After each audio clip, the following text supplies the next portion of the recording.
Today on the Ask Brady Show, I go on a loud and extended and unexpected rant.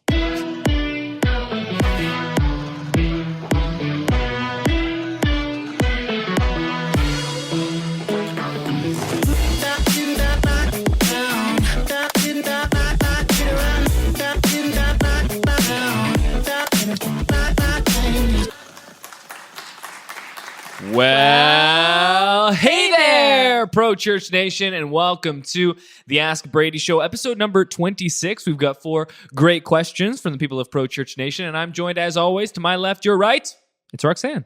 It's true. True it is, behind the camera, the editing wizard himself, Joe Nex. And the man with the cam, Alex Mills. Thanks. It's not really as special as it sounds because I work here, but I'm here. Roxanne, take us away with the first question. All right. So the first question comes from Adam, and he says, in a recent episode of Ask Brady, Brady talked about being on as many platforms as possible for podcasts, etc. Here's my issue. We just stopped uploading to Podbean, which posts to the Apple Store, and instead only upload to a website where people can play it directly on our web browser on our website. The reason was Podbean's audio player looked gross on our website, and most notably, my IT guy says that for every one time that the iTunes podcast was played, people went to our website and listened to the sermon on the browser 30 to 40 times. It didn't seem to be worth the extra effort to upload the files twice when nobody is using the podcast, so I directed my guy to only upload it to the website. Is this foolish? If so, why? Adam, thanks for the question. I don't know who your IT guy is, but there's a basic rule when it comes to managing your website that you basically never, ever, ever, for any reason, at any point, for any reason, upload a large file to your website server. If it's an image, okay. Even with images, because our websites have so many images, you want to compress them all as much as possible. Sometimes you even host them elsewhere if necessary. You always want to host large files elsewhere. Imagine if you hosted your video file on your server. Imagine how many videos that would be on your server. Every time that you add files that are large size or small to your server, it makes your server more bloated. And the more bloated a server is, the slower your website is going to respond. And so uploading your podcasts, your audio files, even though an audio file podcast properly compressed is maybe only 20 to 50 megabytes, uploading that every single week to your server is insanity, pure insanity. And I don't know who your IT guy is. Maybe he knows something I do not. But from where I sit right now, I don't understand why he would encourage you to do that. I'll tell you the way that we manage our podcast. We use a service called Libsyn, very similar to Podbean, I imagine. What it does is it hosts all of the files on its server. It's exclusively meant we're going to hold all of your audio files so you don't have to. And then what it does is it creates an RSS feed, and it hosts each individual file online. And then what I do is I take the specific audio feed for that individual podcast. So let's say it's this one, Ask Brady, episode number 26. I take the exact file link for that, and then I put it on our website, and then you can go to prochurchtools.com/whatever the permalink is for this episode of Ask Brady, and there you will be able to listen to it. But that exact same link is also sent through the RSS feed that Libsyn generates to the Apple Podcast Store. And then also, Apple Podcasts through there is populated on every single actual app that draws from Apple Podcasts, which is most of them. And then other services like Stitcher, for instance, Google Play, the same RSS feed, that same single RSS feed that's being generated by Libsyn is going to all of those places. The only place that we have to upload a second time is SoundCloud, and that's because SoundCloud is in competition trying to create its own RSS feed, and they want you to host, and they have this audience, and so they can kind of like play that game. But other than that, a single RSS feed where we upload to Libsyn goes to Apple Podcasts, Stitcher, the Google Play Store, everywhere, and our website. And, again, this is just like basic web 101. Imagine if we hosted like all of our videos on our actual website. That would be impossible. One video is like a single gigabyte. If that was everywhere, that would be insanity. And that's why services like Dropbox exist, Amazon S3, Google Cloud, Microsoft Zune? Zen? Isn't Zune one of those like That's a music thing. Yeah, before iTunes. Selena Gomez had one. Ooh, Zune. Oh, man. Isn't that what that is? Oh, it's all coming back to me now. Oh, I remember I had a Creative Zen Micro because I could not afford an iPod. Oh, bad memories. I dropped it. I bricked it. It was done. Oh. I also dropped my Android phone. First smartphone I ever had. Bricked it.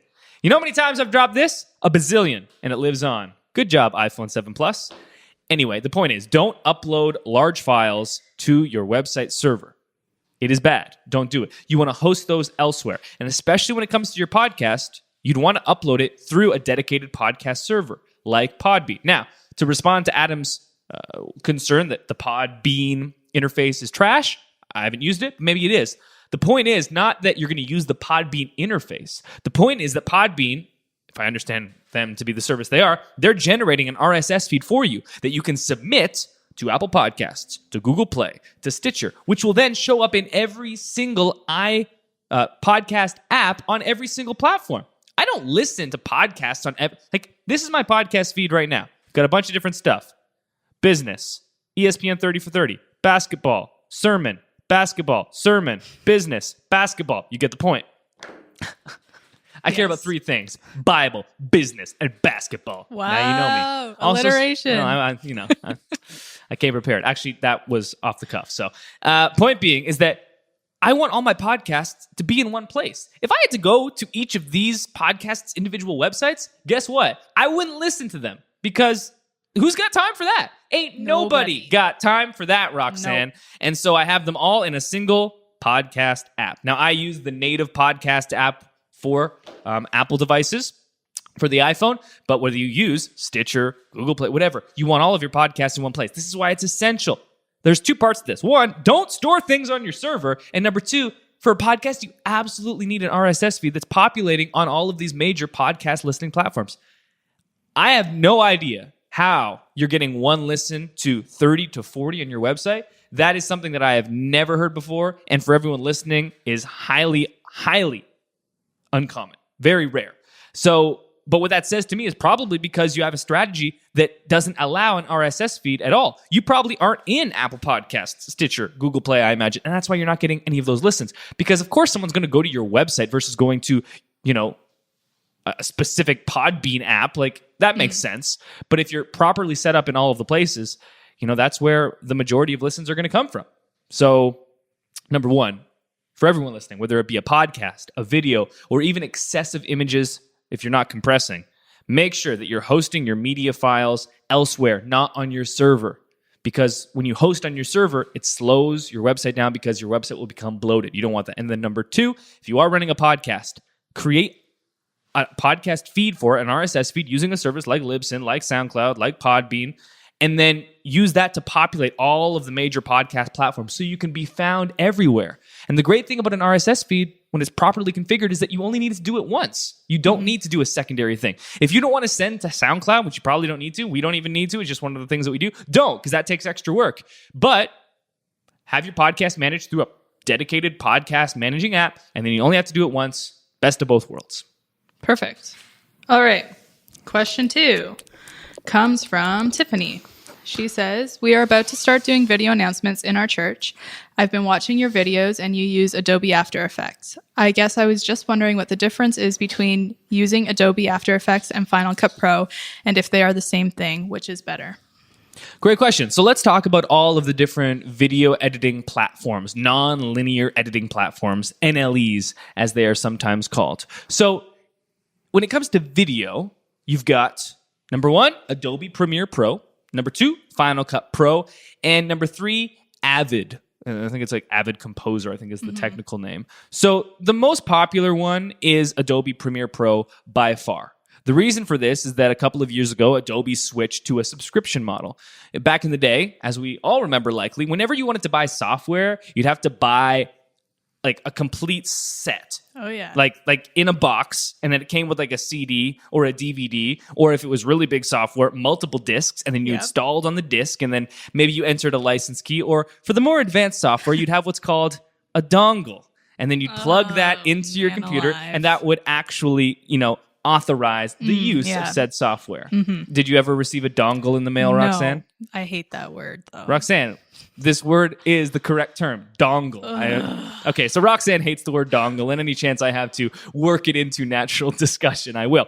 The point being is that that's the way it used to be done. And then the whole subscription craze took over the world, the marketplace, and that included software. Now, instead of paying $1,000 for the latest edition of Photoshop and then paying another $500, $600, $700 when you wanted to update, in 6 months when they released the new version, they released the Creative Cloud. And the Creative Cloud gave you access to one or all of Adobe's apps for a single, small, recurring subscription cost.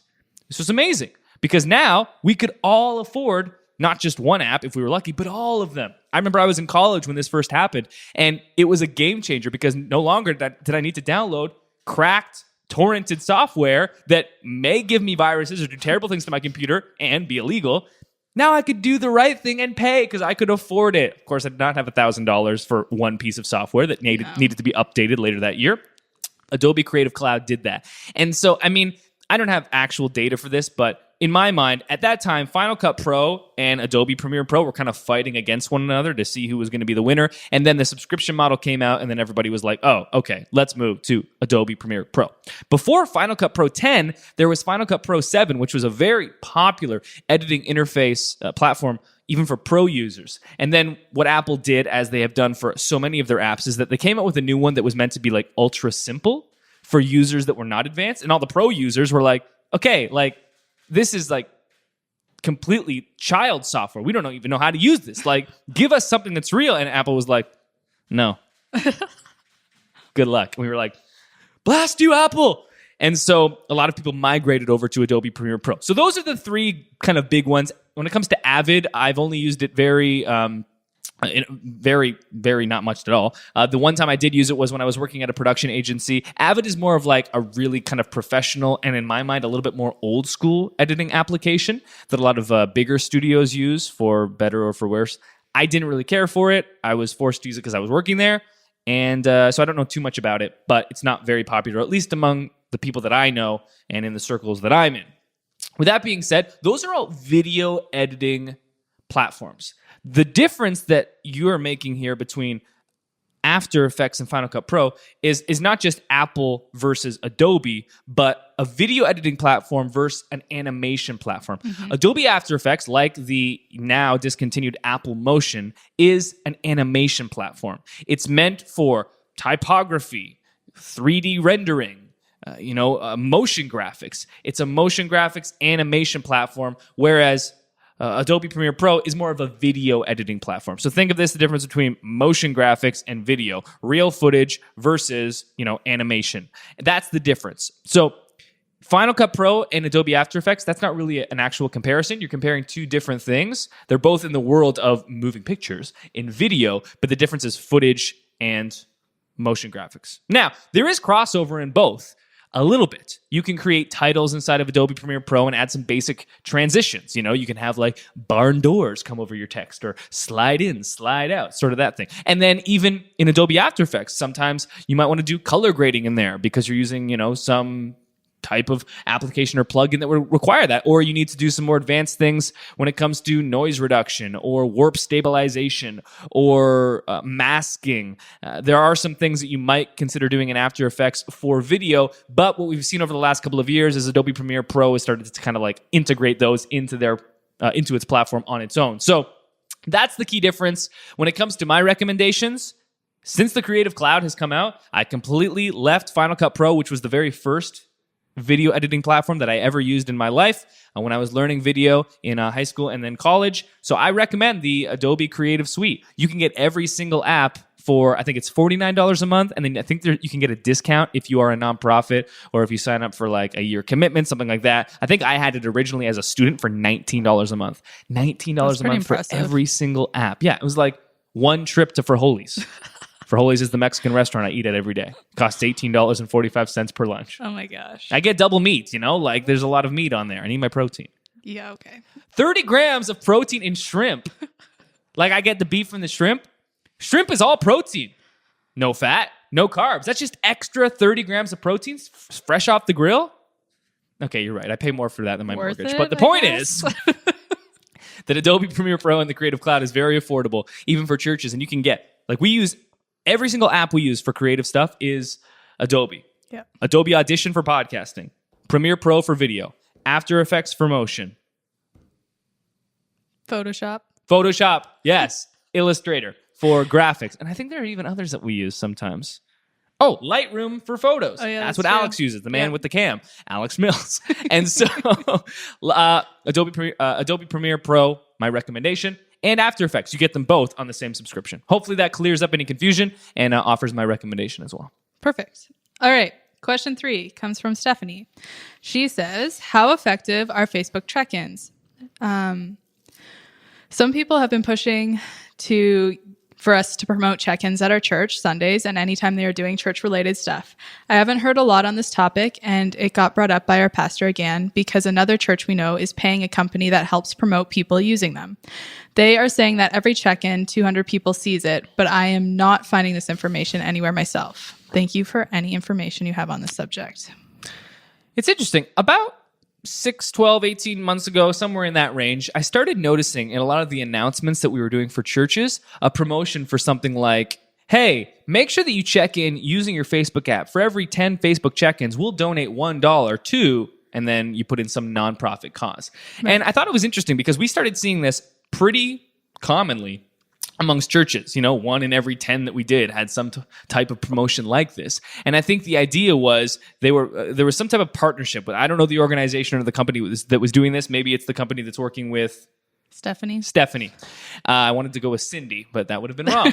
Stephanie. Maybe that's the company or organization that she and her church is working with. But there was some type of thing that happened where a lot of churches were getting on this train. When it comes to this statistic, 200 people see a check-in. What I'm guessing, I haven't heard that statistic personally, but what I'm guessing this company is, the data that they're probably using to give that statistic is that the average Facebook user has this many friends, and thus, if you check in, this percentage of people of an average user's friend base will see it. So let's say the average person has 700 friends, and the average Facebook post gets 30% reach with their friend group. Mm-hmm. On average, 200 people will see you checking in. And checking in is a good way to use social proof amongst Facebook to show that you're attending church. There's a lot of friction to saying and asking an individual on Facebook to share one of your church's Facebook posts. Would you share a church's Facebook post? I highly doubt it. It does depend what it is, though. If right. I really thought it was beneficial or something I really strongly supported, maybe. Right, like if your church was doing a really cool outreach event, or if they were partnering with an organization that you really loved, or if it was a recap of a fun kids event you did and there was a bunch of fun pictures, but maybe you're not going to share a 60-second sermon clip. And everyone's different. But the point is there's a lot of friction to sharing a post. That's why Facebook really ranks and uses in their algorithm shares as a big part of it, because they know a share is a big deal, more of a big deal than a comment or a like. Below a share, I'm trying to think of on the Facebook hierarchy, where would I put a check-in? Like is probably the easiest. I'm going to put a check-in either, what do you think, before a comment or after a comment when it comes to friction? Truthfully, I've never checked in anywhere, yeah, that's but an I interesting comment part of on it. Things a lot. Right, because that's an interesting part too. I don't really ever check in either. So you could say that the friction of checking in is that it's just uncommon. I don't think I've ever done it either. I don't even know how to check in. Oh, I think it's at the top. It's post something. Oh, it's status live check-in. I think those are the 3 at the top. I don't have Facebook on my phone. I don't have Facebook on my phone either. Oh, interesting. Look at us. Rejecting Facebook. Blasted millennials. Point being is that I would say it probably goes comment, check-in, share. But considering how uncommon a check-in is, at least in the really small sample size between the two of us right here, maybe a check-in is the hardest thing. But what it does do is that it gets people off the fence. There are people in your church, I would say the majority, who are never going to share something your church is doing on Facebook with their influence on Facebook, right? So there's the people that like your Facebook page, and then there's the entire sphere of influence that every single person who likes your Facebook page has with their Facebook peeps, right? It's 1 layer, 1 degree of separation. What you're trying to do here is leverage their huge sphere of social influence by connecting their sphere of influence to your church, right? You're trying to bridge this 1 degree of separation. That's the idea behind this.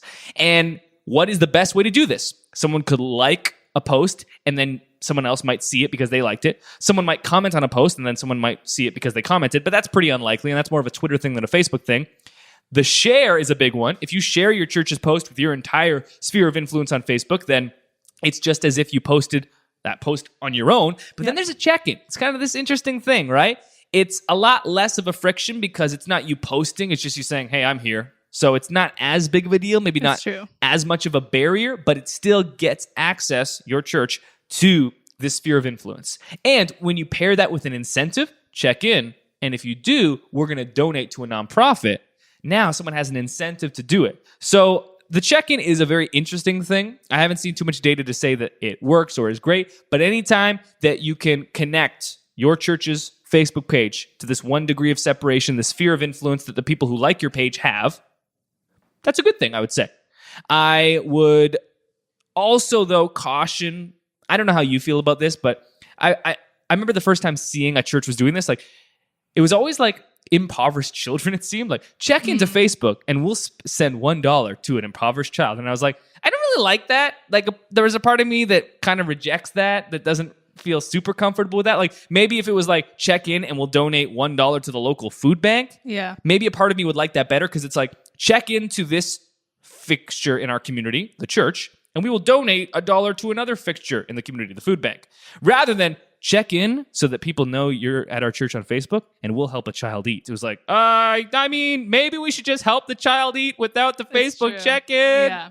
Like, if you have the dollar, maybe, maybe we should just give it to them anyways. Like, and then you kind of like feel really guilted to check in. You're like, the church is like, oh yeah, I bet you'd love to feed impoverished children, would you? Well, you got to check in or else. Like, that's weird. The dynamic here, this is the dialogue that's going in my head when I'm kind of seeing something like this. So I would be careful with how you're incentivizing people to check into Facebook. But the check-in subject, that topic in general, I like it. Don't have too many data points or statistics on it, big studies, but it's interesting. It's a little bit different than what a lot of stuff that's being done on Facebook and on social. So give it a shot. Just don't pair it with something like, super kind of icky and ruin it and kind of. All right, moving on. I'm in an interesting mood today. All right. Too much shrimp on my holy salad. I guess too much protein. That extra 30 grams. All right, the last question comes from Matthew, and he says, so I got asked an interesting question today as I develop our new website.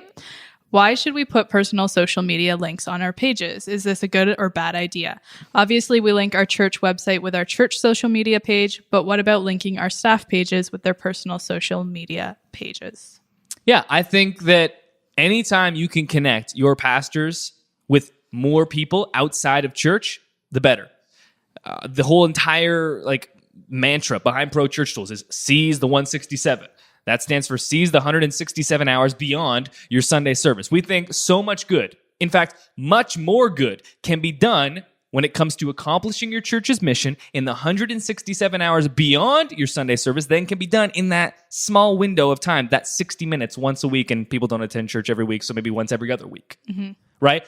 Like, if we do the quick math here, the average person attends church every other week.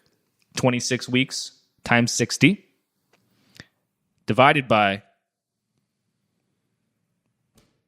This is why I'm not a mathematician. I don't know. What I just did was I took 26 weeks, times that by 60 minutes, and then said, oh, I don't know, what would this be in hours? And then divided it by 60. Which, of course, meant the math was useless. Of course, that meant it was 26 hours. It was, which meant the math did not need to happen in the first place.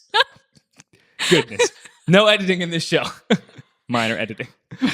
So 26 hours. Let's round down just easy, or even round up if your church service is a little bit longer. You get them in there 30 hours a week. You've got them 5 times that much every single week. 30 hours in a year, rather. You've got them 5 times more than that every single week. The point is that you've got so much access to people. There's so much good that you can do beyond those beyond that 60 minutes in those 167 hours. And that includes your pastors being real people and pastoring throughout the week. You don't just need to have direct one-on-one talking time to be pastoral and to pastor and shepherd somebody. The single biggest business mentor that I have in my life, Gary Vaynerchuk, I have never met, never spoken to, and he has no idea that I exist. But he produces so much great content, and he's so active online. He has literally changed the scope, the face of this entire business and me True. as a CEO and entrepreneur, and he has no idea that I exist. How does that make you feel? That doesn't bother me. He's helped me a ton. Sweet. I'm glad. The point is that your pastor and the people that he or she is pastoring will know that each other exists, unless you're in a super large church. You can pastor and shepherd and show what it means to really follow Jesus and to love Jesus and to live the Jesus life. And you can do it in those 167 hours on social, digitally, articles, podcasts, Instagram stories, Facebook Live, posts, photos, whatever it might be. And so that's why I think it's of value to connect your pastors and your church leaders' social accounts on Facebook, is that you want as much as possible for your church to be connected to, your congregation to be connected to your church and leaders as much as possible throughout the week. Not just those 60 minutes. Think about the things that we do, the extents that we go to get people to come to church. We've got a photo booth. We've got free coffee. We've got a shorter service. We've got a bunch of different service times. Pick one that works for you. You want to sleep on Sunday? We get it. Come in on Saturday night? We love it. The amount of things that we do just to get people to come to us. And then it's like, what if we go to them? Hey, okay, let's settle down a bit, okay? Facebook is just Facebook. We don't have time to actually invest time there. We have 7 out of 10 North Americans is there active, adults every day. Come on, settle, okay? That's just social. The church doesn't really need to be there. Just set up a page and tell them to come to our service.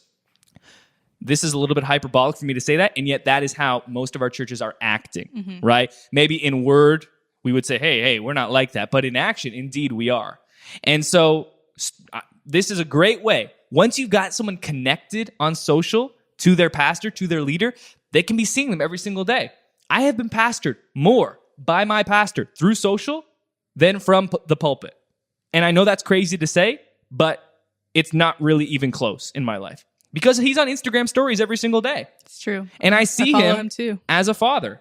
I see him as a husband. Yeah. I see him as a worker, as someone who's trying to, reach personal fitness goals and read the Bible more and be a better family man. And I see that every single day, raw and unedited through Instagram stories and through posts and on Facebook. And so when he gets up there on a Sunday and, preaches for 30 minutes, I'm like, oh yeah, good job. A little bit of exposition from the Bible. Like, oh, I learned something. Maybe I tuned out. Who knows? Long lectures aren't exactly the best way to communicate information in the 21st century. That's an aside. Yeah. But seeing him living his life every single day, now that is when I really get to see the man of God that he is and is becoming, and encourages me to be better and shows me how to be better. Because when I see him patient with his kids, I think, man, I wish I could be more patient with my daughter. Or when I see him investing in his kids and he doesn't have his phone out, I'm like, that's what it is like to be present in the moment. I want to be more like that. Encourages me to improve in areas where I need to improve, all because I am connected to him on social. Only good can come from that. So that's why I think connecting your pastors and church leaders' personal accounts on your website is a great thing. And connecting them as much as possible everywhere, beyond your website. Have slides that run before service begins. This is we're talking about like a micro little strategy, little tactic. This isn't even a strategy. It's a tactic. Should we put our pastors' personal accounts on the website? Should we connect them there? Yeah, sure. On a macro level, you should be doing everything you can to connect your pastors to your people beyond Sunday morning. Every single way that you can do it. And this is why it's so upsetting to me and so discouraging, knowing that the average lead pastor in Protestantism is 54 years old. Because most of these pastors are saying, well, it's too much for me. I'm not going to be able to learn how to get on social media. Yeah, well, you know what? You learned how to drive, young man. Old man, 54-year-old man. You figured that out. There are so many things that we didn't know how to do. And culture or life necessitated us learning them, and then we did. And the same thing comes for social. It's the way we communicate. It's not that I love social media. It's just the way things are done. Do I love Instagram? You know how much I hate Instagram? I hate Instagram. I love Twitter. But Twitter is dying and Instagram is growing. Every single day, more people follow me on Instagram and more people do nothing on Twitter. My Twitter account has grown like 0.1%, and I'm posting on there like a madman. I am more active on Twitter is my favorite social platform. But guess what? It's not growing that much. True. And so I focus so much on Instagram, even though I don't care. I don't use Instagram. I don't scroll through Instagram and see what's up. It's true. You never like my posts. To be fair, Instagram stories changed everything. And now I'm on that platform. But when it comes to like scrolling through the feed, everyone's pictures, they're like, oh, I'm at a coffee shop. So what? What were we talking about? You talking about pastors like learning social media. They're like, people are gracious too, like while you're learning, because I know our pastor from back home joined Facebook recently, and now sometimes he posts things and I'm like, that's a weird thing to post, but I'm always like, I'm gonna like it because I'm just so impressed that he's like investing time on Facebook. And when would you have spoken to him aside from that? Exactly. Yeah. Whatever he did post, that was something. And it was a connection point that would not have existed beyond that. It's true. And for you, someone who used to be at his church, someone who he used to pastor, whether directly or indirectly, you haven't had contact with him in years. Yeah. And now, whatever that post was, however, maybe abnormal for what social or Facebook culture is for us, it was a connection point that would have never been there beyond social. Yeah. Because you don't live there anymore. No. He doesn't even have you 1 hour per week. And yet, through the magic of the interwebs, he was connecting with you. Do you have a recommendation? Like, obviously, I'm assuming you wouldn't want all of these people's links on your first page of your website. So would you recommend using like the staff page to like link out to people?